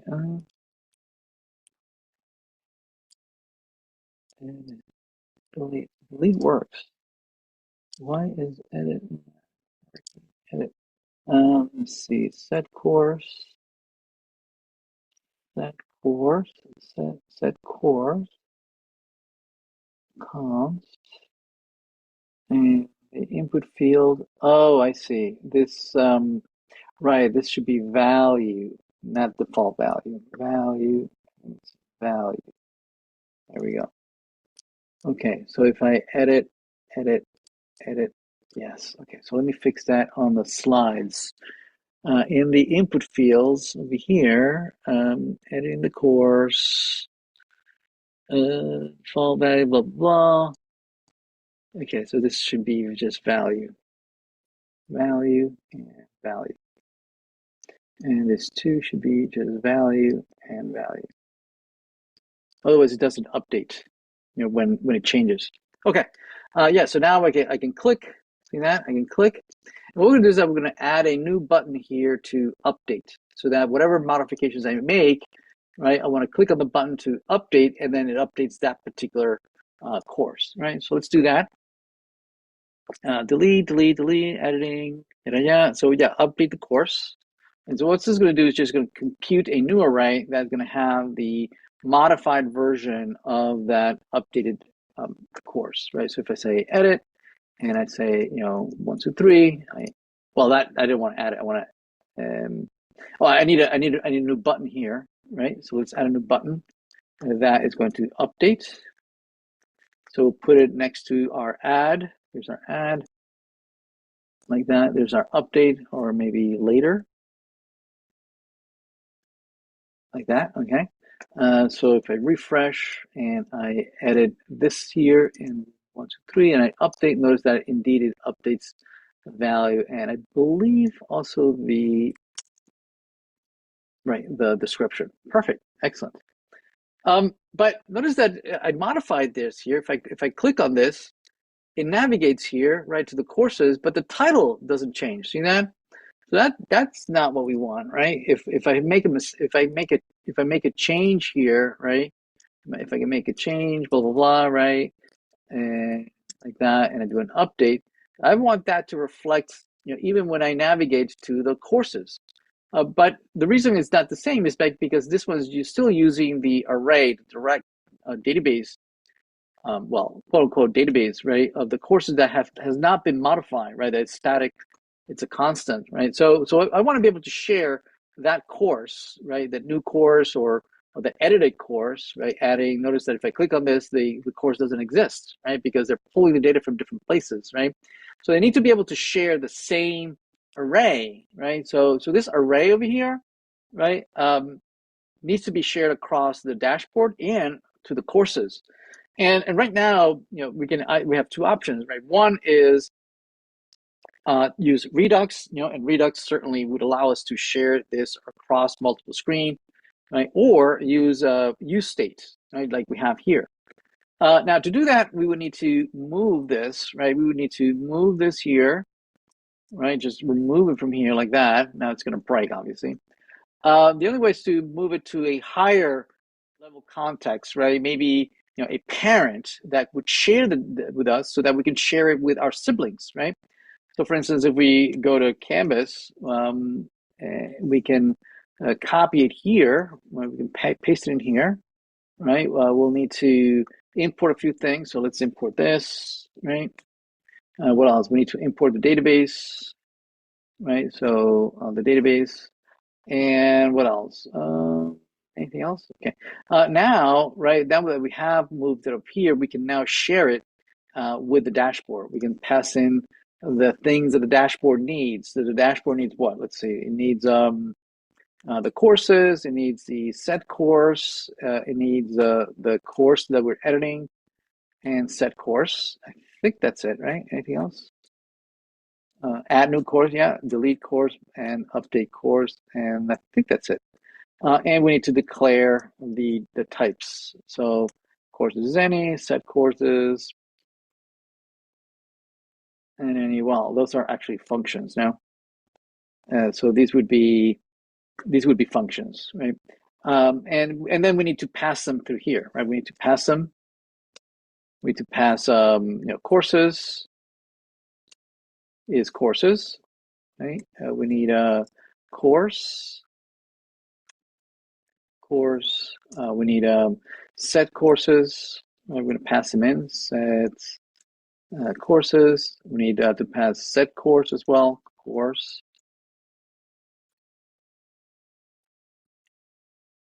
Set course. So basically, we're recreating the dependencies. What else do we need? We need add course, delete course, all of those, right? Then here probably we need to implement a few things to be any, as we're iterating, let's say any over here. And there we go, right? So we're back where we started. This should work just the same way. I say add, and adds it, right? I can edit, I can update. So it works the same way. But because is up here, I can now share it down with courses. I can say courses. I can send down the courses as a dependency, okay? And I can go into courses here. So instead of using the database, to pull out the courses, right? Instead, I can use the courses that are being passed to me, right? Courses any, right? And this is any here. And there we have it, right? So notice that now, right? So let's refresh. So say I create a new course. I say add. There it is. See that? If I click on it, there it is. See that? And the course actually exists now because we're now sharing. We're pulling the courses from the same place, right? And not the dashboard from the state, and the other one is from a hard-coded array, right?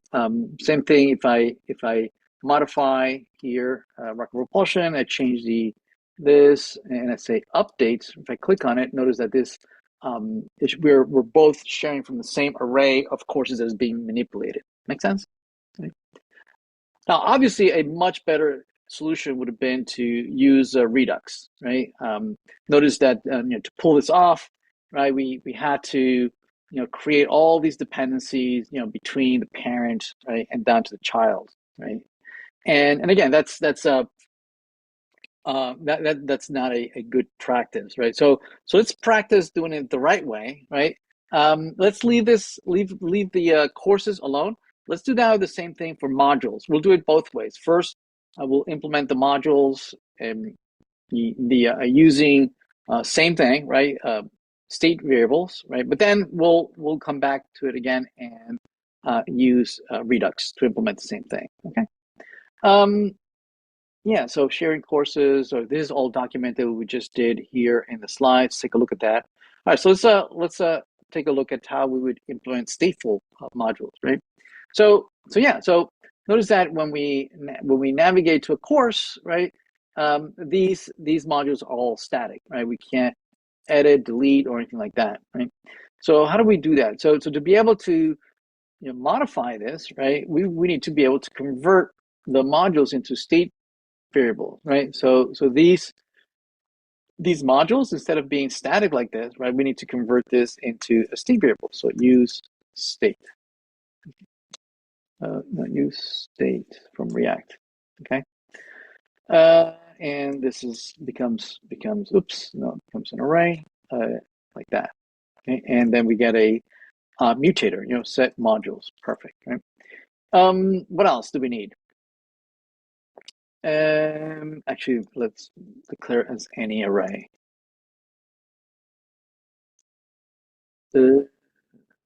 Oh yeah, and these two are all any,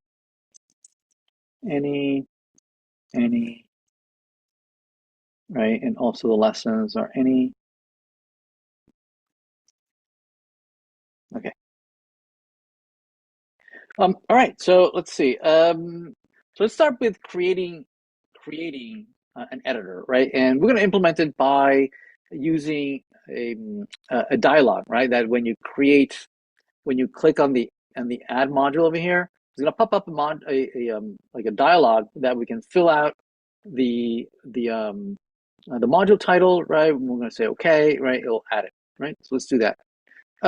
So yeah, so in a module editor, let's create a component in there, right? So module editor, right? And let's copy the content here. So that's the There it is. So let's copy that. There's two pages of that. So basically, what we have here is it's a modal, right? It's a dialogue that's gonna pop up, this is straight from the Bootstrap library, right? How to create a modal, and we have a header with a title that we're gonna pass as an argument. So it's a modal that we can pass in the title as an argument. And also, we have an input field that we can edit the name of the module. And then we have a couple buttons that allows us to either cancel and dismiss the dialog. Another button that actually adds the module. And add the module is going to call a function that we pass as an argument, right? And which we're going to implement in the modules component, right? So in a state variable. So let's create a state variable for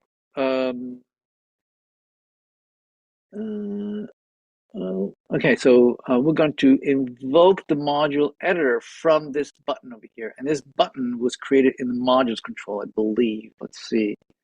So in the modules control, yeah, right here, right? So this plus over here is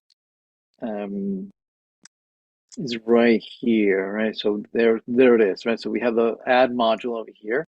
So that's what we're going to call the dialog, right? So we're going to bring in the dialog. We're going to import the dialog that we just created, right? There it is. And we're going to invoke it, right? We're going to declare it as part of this component over here. So that when we click on the plus, it's going to display the module, right? So let's declare it at the bottom over here. So by default, the dialog is invisible, so it's not going to show. Plus, we need to pass in all the dependencies, right? A state variable that we can edit the module name. We have a mutator that can modify the module name, and also a function that allows it to add. We can either edit it, right? And also, as we're editing it, then we can click on the add button and it will add it. Okay, and all that is going to live in here in the modules, which we haven't created. We've created here the some state variables, but we're going to need another state variable for the modules itself, right? But it's going to pass in through here first, right? So we're going to pass it as dependencies here. We'll pass them as dependencies, right?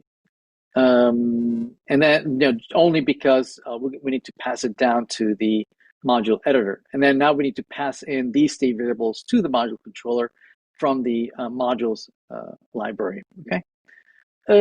What else? Let's see. Okay, I think we did this. The toggle. Did we do that?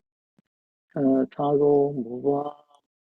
That's on the button float and yeah. Okay, yeah, no. So this button is what's going to drive, right, hiding and showing the module, right? And we do that by adding this modal over here, right?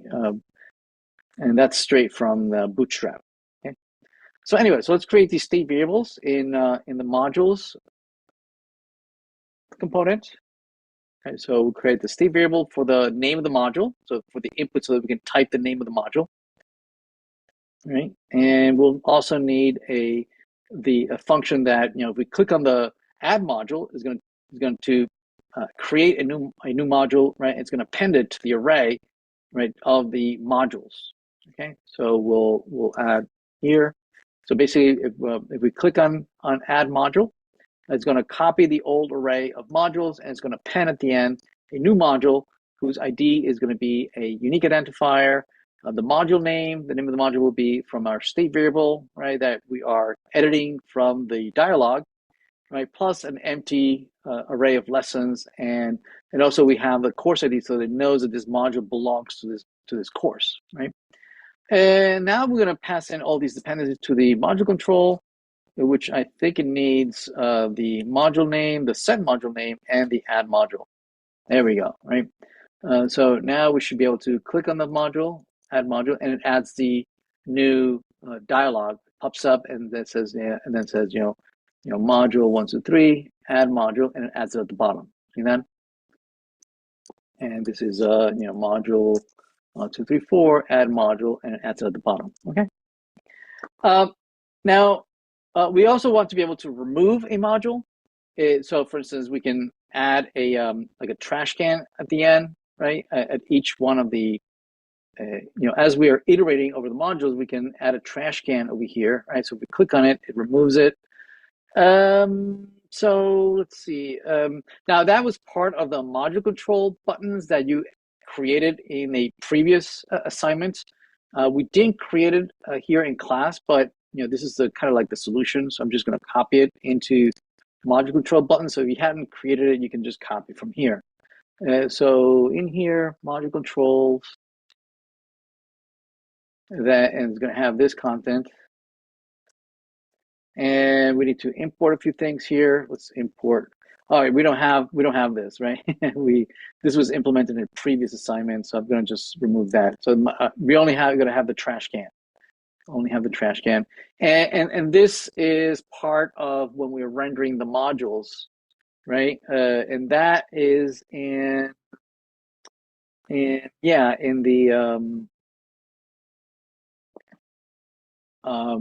in where we're iterating over the modules, right? So let's do the, where's that? That is here. And as we're iterating over the modules, we have where's the title of the module? So there's the module name, right? There's module name. Okay, here's the module name.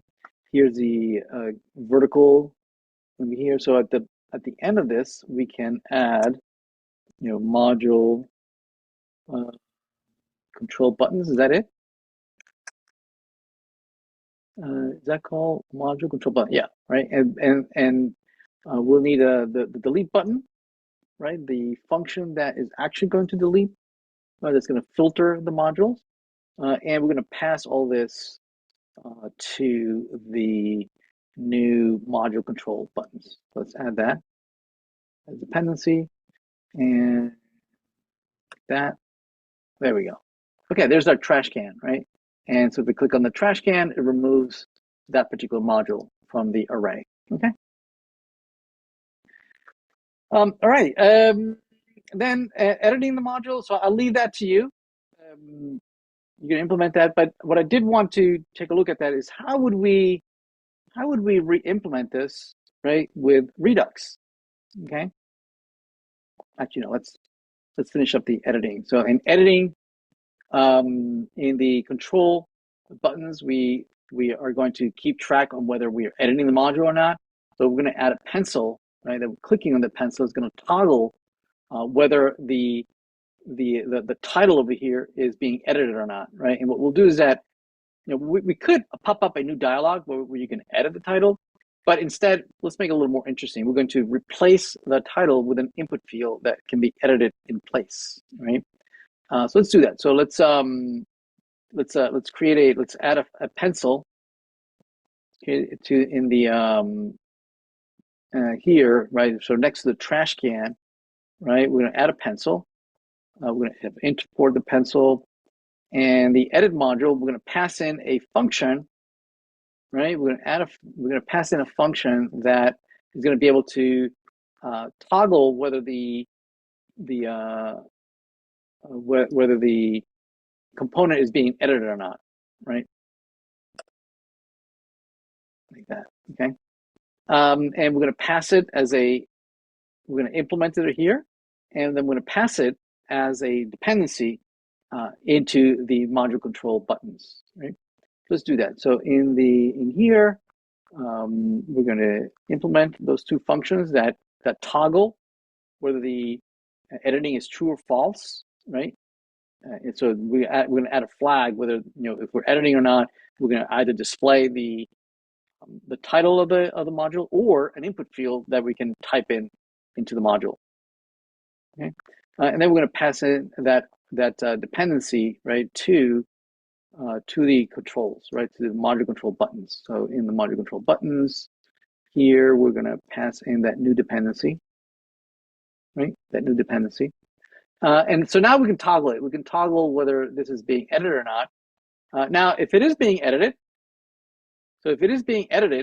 right, then we don't want to show the name. So if it's not being edited, then we want to show the name. Now the inverse is true.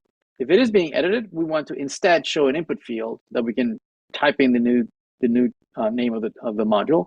But if it's not being edited, we don't want to show the input field, right? So let's replace the module name. So where's the module name? Let's see. Okay, this module name, I'm going to replace this whole thing, right, with this this over here. So if I'm not editing, then yes, I'm showing the input field. But if I click, notice that I'm going to replace it with an input field, right? And I can toggle this. I can well, actually no.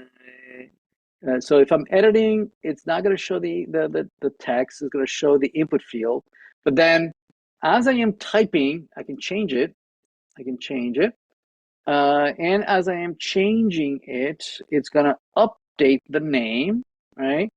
But then if I press on the enter button, a key, right, it's going to toggle the editing and make it false, right? So if I say enter, right, notice that it changes it, right, to false, right, and it just stops editing, right? It makes the editing false so that it shows the name again and then hides the input field. Make sense? So again, I can toggle this, right? I can change it. This says enter, and then it updates it. Make sense? All right. Okay. So the more interesting question is well, we shouldn't have implemented this using the use state, right? Using the the component state, use state hook. Instead, a much better implementation would have been to implement it in a reducer, right? So let's do that. So let's copy this and let's implement a reducer, and let's move all of this stuff, right? The add module, delete module, edit module. Let's move it over to a reducer. That's a much better implementation, right? So here we have a reducer, which is going to initialize the modules to be from the database, right? And that will be by initial state. Plus, it's going to have a whole bunch of reducer functions that implement all those operations of adding new modules. It's basically the same code that we had in the component, but obviously implemented using the syntax of the states and payloads and whatnot, right? All right, so here's delete, there's update, all the same functions that live in the module component, but now, right, re-implemented in a reducer, okay? Once we have that, we can add this to the store, right? Let's see, where is the store? Oh, I don't believe we created a store. Okay, we didn't implement a store for the Canvas application. So yeah, so let's create a store for the Canvas. We created a store for the labs, right? But that, right, that does not include Canvas. So Canvas doesn't have access to that store. So this is a brand new store only for the Canvas application. So let's do this. So in the root of the Canvas application, we're going to create a brand new store file, right, which we're going to bring in the reducer for the modules, right, and that's going to dump the data of the array of modules in here, right, and we're going to provide the new store to the Canvas application. So in the Canvas application, we're going to bring in the store and we're going to provide it, right, to the application. So we're just going to wrap this whole thing with the provider. There we go. Okay, so now that array of modules is available everywhere, right? So now I can go back to the modules and replace all my functions, right? Replace them with the functions that were implemented in the reducer, right? Now, notice that I first implemented the state functions in the component. There's no need for you to first do it in the component and then move them over to the reducer. You can just, you can skip the part of the state, use state, right? And just go directly to the reducer. I'm only showing you how to do it in one place and then replace it only to show you the difference in the implementation, right? So anyway, so let's bring in all those functions from the reducer, right? In the modules component, right here. Let's import all those. And so now we can bring in the modules from the state, right? As opposed to, we can bring in these modules not from use state, but from the selector, right? And also, these all these functions, right? Add module, blah blah blah, all of those. These need to be re-implemented, right, using dispatch, right?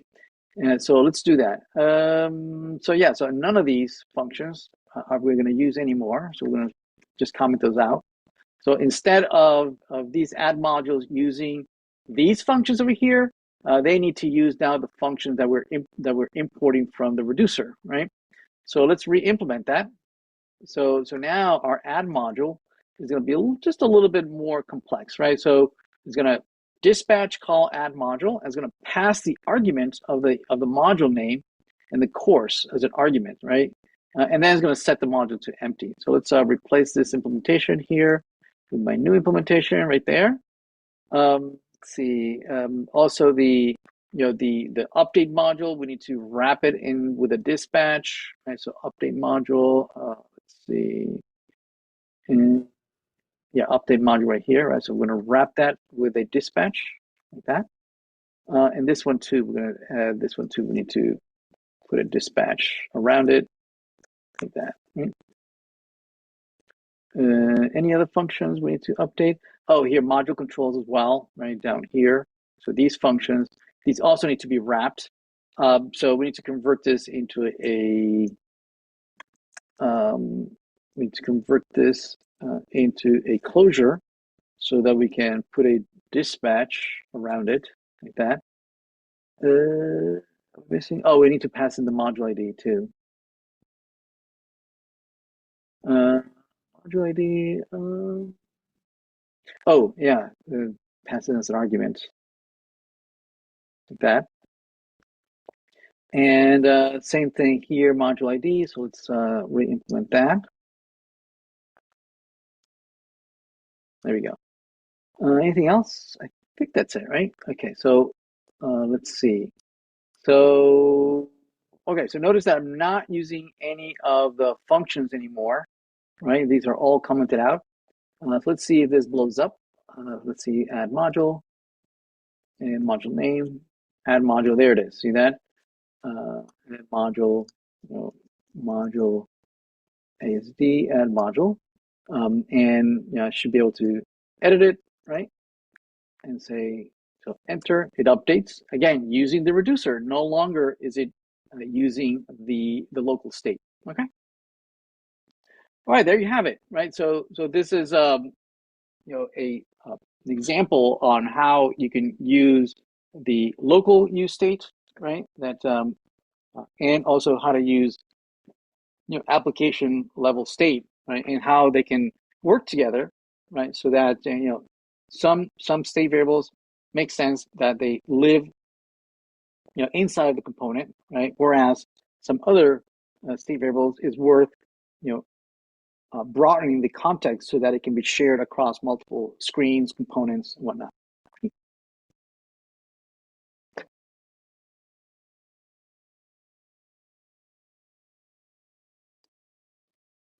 So yeah, so let's use the remainder of today's lecture to discuss the exam that's coming up this week, right? That should be available soon, or maybe it is already, and then about what's on the exam, and we can go over some example questions, right?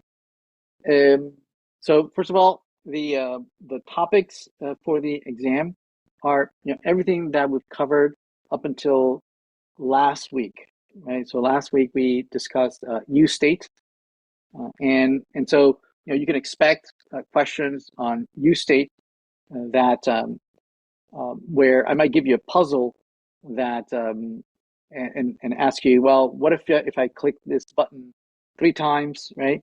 And and then that button causes the invocation of a setter, right? A mutator in a use state, right? And it changes the value of that state variable, right? And then I ask you, well, what's the value of A, after you've clicked on this button 5 times, right?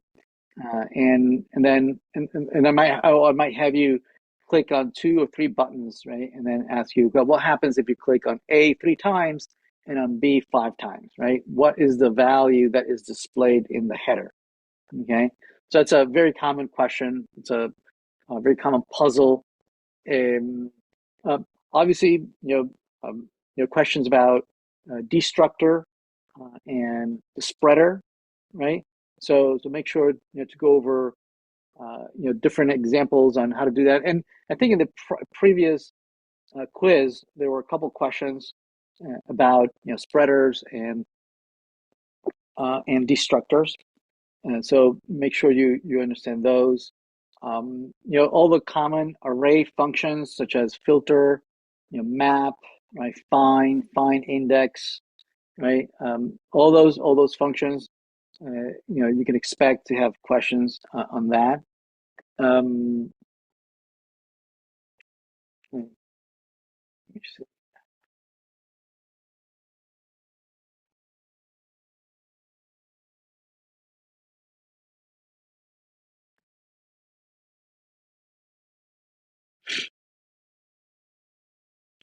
If I'm forgetting.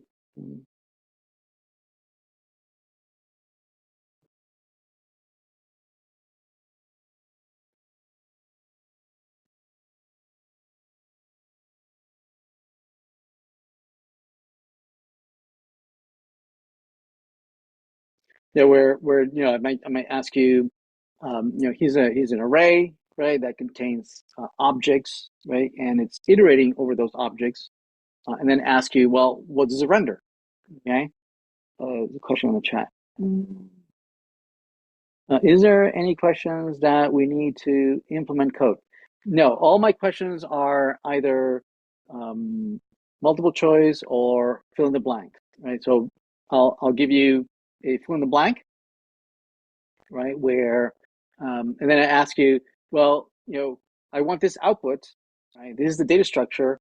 What do you have to modify, right, to make sure that the output is what is required, right? So, but no, you're not going to, actually code something.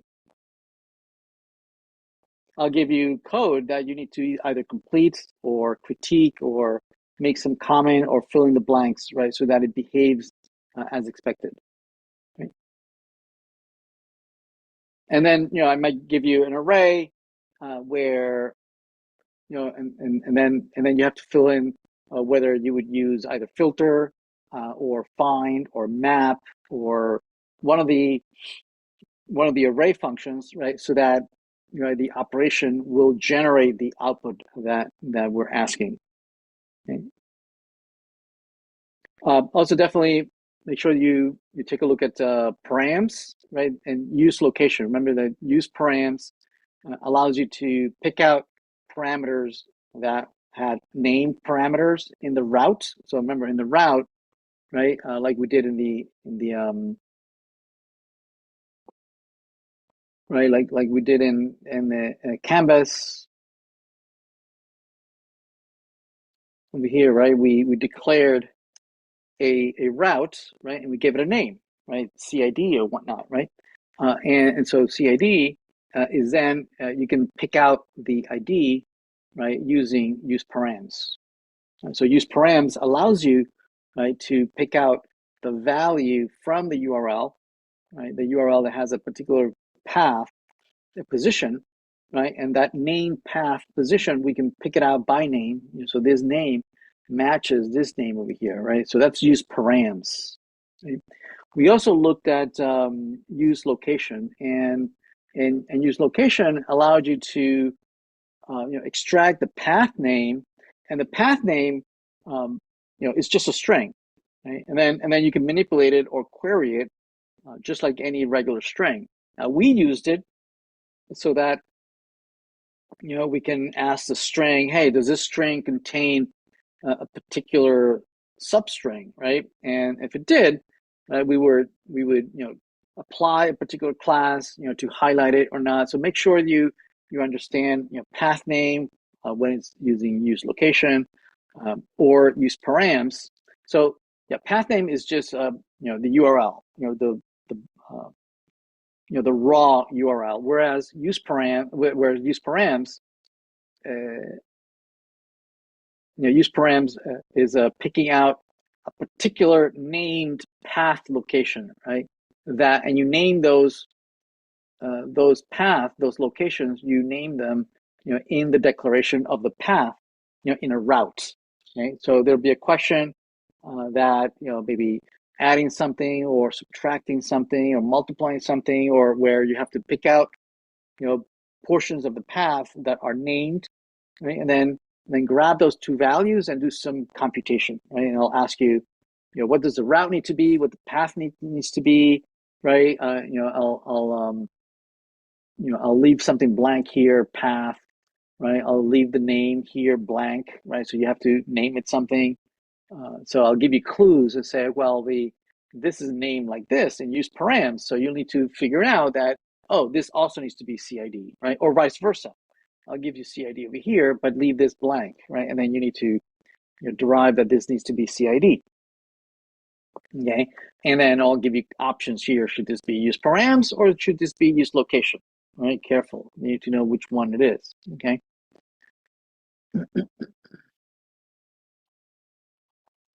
And also in the courses,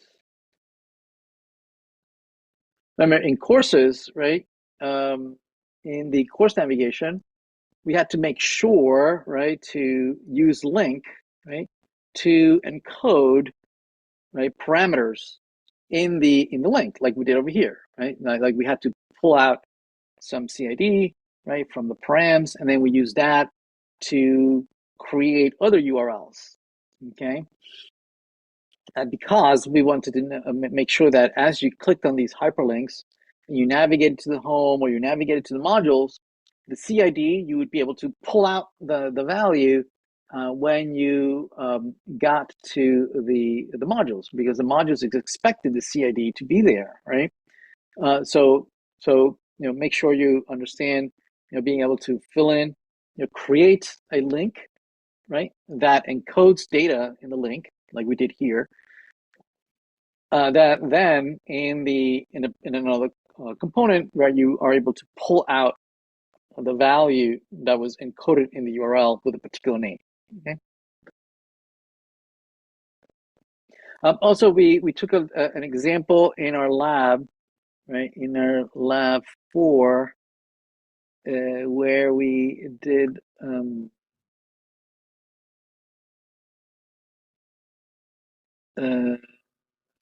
lab 3. Okay, add path params. This here. If you remember, this one relied, this component relied on the fact that you had A and B in the path, right? So for instance, this only worked if you had this path parameter. So in this path parameter, you had these two links, and these two links added, this this add 1 2 or add 3 4, and only when this added that to the URL, then it matched, right, this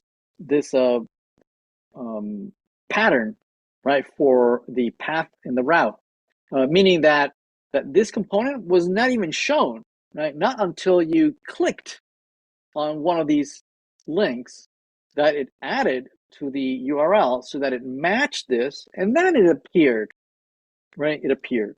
And once it appeared, then it was able to parse A and B from the parameters and then calculate A plus B. There's a question, hi, Professor, is it right that we can take the X1 anytime till November 1st, with a time limit 100 minutes for 15 questions? Is that too much time, or what are you saying, Tree? Is 100 minutes too long, you're saying?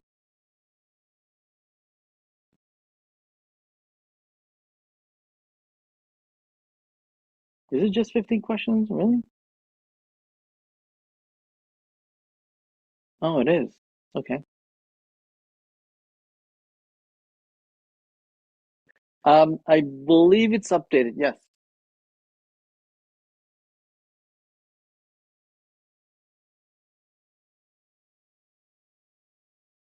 And oh, it says 9 p.m. November 1st. 9 p.m. That's a weird time. Maybe are you on the West Coast?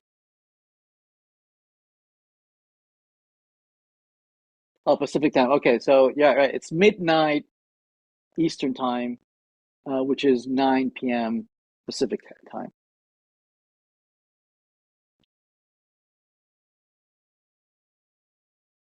So yeah, that's correct.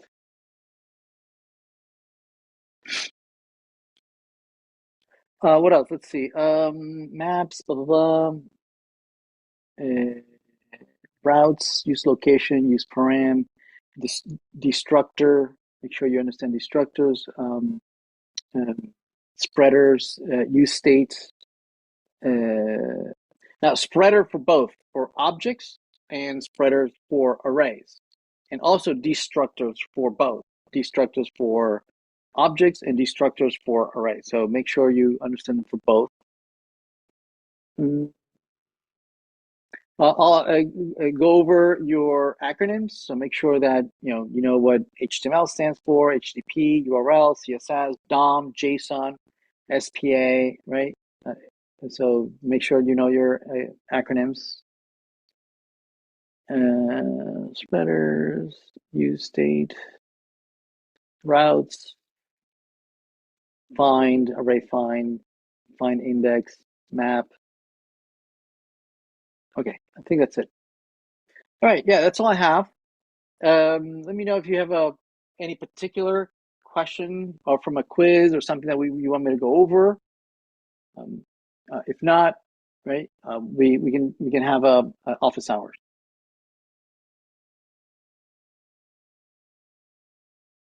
Anybody have a specific question?